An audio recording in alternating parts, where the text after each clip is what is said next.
Hey all, Bryan VantHof here with RE/MAX Advantage Plus and the VantHof Realty Group. Hope you're doing well. Thanks as always for checking out this weekly market update. We're going to talk about some weekly stats. We're also going to talk about some stats from the first quarter of 2026 as we are through that first quarter and now at the start of the second quarter of 2026. Second and third quarters are generally the busiest time of the year in the real estate industry in the Twin Cities. First, as always, though, let's talk about the previous week in the previously owned home market. Previously owned homes within that 50-mile radius of downtown Minneapolis in Minnesota. Last year, we were heading into the Easter weekend at this time. So this week's stats are going to look a lot different than the stats that we had from the same time last year. Week before Easter is generally a slowdown in the real estate market, as we saw here 2 weeks ago in the real estate market as things slowed down for the Easter holiday. But last year, Easter was later in the month of April. And so these stats are going to be today's stats. This past week's stats are going to be a little bit divergent from where we were last year. This year, we saw 1,279 new listings hit the market. That's up 128 from the prior week and up 148 from the same week last year. Of our new listings, 874 are single family homes. That's up 50, 261 townhomes, up 57, and 144 condos, which is up 21. Approximately 325 of our new listings did sell in that first week, which is up 111 from the prior week. There are 463 coming soon listings out there right now, which is actually down 10 from the prior week, but it's 155 more than where we were at this time last year. Reminder, last year we were going into Easter, so not as many people had their homes in that coming soon status before Easter. Total available home listings sits at 4,896. That's up 203 from the prior week, and it's up 25% from last year. Of our available homes, 2,813 are single-family homes. That's up 118, with the median listing price up $499,000. That's up $9,000 from the previous week, and days on the market of 31, which is down 3. We have 1,060 townhomes on the market. That's up 71, and a median listing price of $315,000. Down $5,000 from the last week, and days on the market of 34, down 1 day. Condos are 1,023 of our inventory. That's up 16 from the previous week, and a median listing price of $200,000. That's unchanged. That hasn't fluctuated much at all in the past few months, past year. And days on the market of 83. That's down 7. 923 homes went from active to pending. That's up 40. 653 homes went pending to close. That's down 11. 3,643 homes are pending. That's up 253. 1,515 homes are active but have accepted an offer subject to inspection, financing, sale of another property, whatever contingencies might be there. And there are 503 temporarily not available to show homes out there right now. That's down 17 from last week. Mortgage rates came down almost unnoticeably over the past week. A good mortgage broker is going to be between 6 and 6.25% right now for a fixed 30-year conventional mortgage.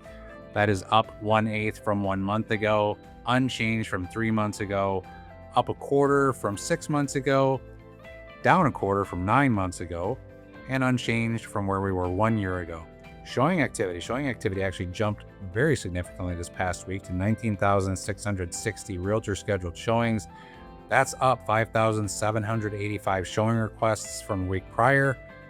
And the week prior happened to include the Easter holiday weekend. Showing activity for the past week was even 2,725 showings more than the same week last year. So that's pretty significant. Showings per listing this past week rose to 4.33 from 3.52. And last year, the showings per listing were at 4.45. So we are not far behind during a time period where we had significantly fewer homes on the market, where our showings per listing are pretty similar, or at least over the past week, to where they were last year. There is definitely some strength in the market out there right now for showing activity. With the war in Iran and the increase in fuel costs, that have certainly impacted mortgage rates and created a lot of uncertainty out there right now. The volume of buyers out there is actually pretty strong, all things considered. So if you're a seller, you're not doing, you might not get 110% of your list price, but you'll still do okay. And for buyers, There is competition out there still. Let's look at some numbers from the first quarter of 2026 and compare it against the first quarter of 2025.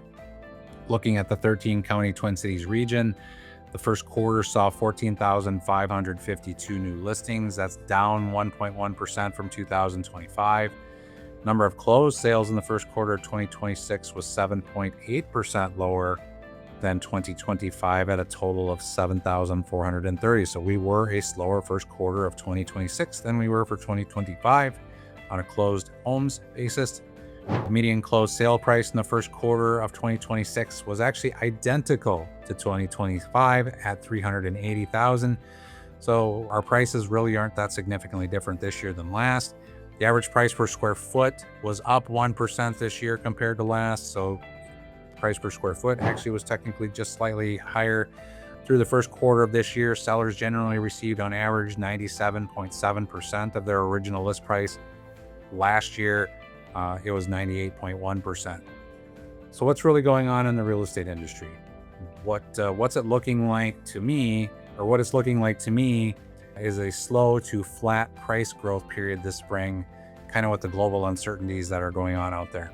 Home buyers and home sellers should likely expect that pricing this year for homes is going to look a lot like what we had last year.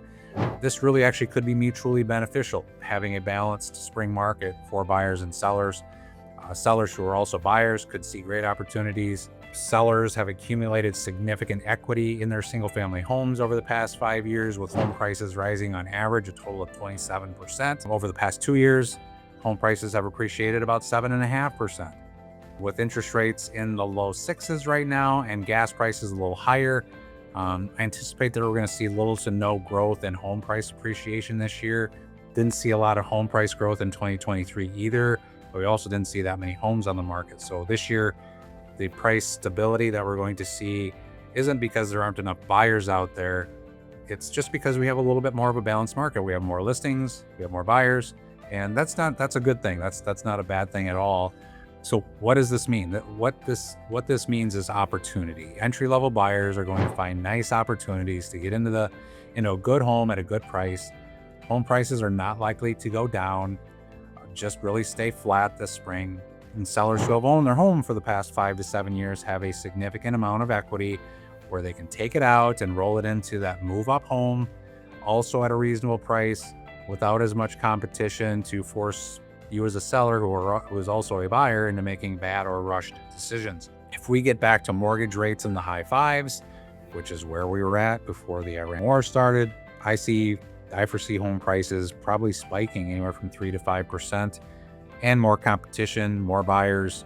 So if you're a buyer, buying now is probably a great opportunity. If you're a seller who is also a buyer, selling now is a great opportunity. We have about 3.5 months of still being a seller's market. So if you are a seller, whether you have to buy or not, this is a really good time to be a seller. Yeah, if you are a seller, this now is the time to plan, and it's really, you kind of got to start to move quickly on this stuff. So we're seeing increased showing activity with our highest weekly showing total in a while over this past week. If you're a buyer, you have 25% more options this year than last year, and you aren't looking to very likely compete against 10 or 20 different offers on a home. So you can get a home at a great price without having to worry about overspending for it, unlike recent years past.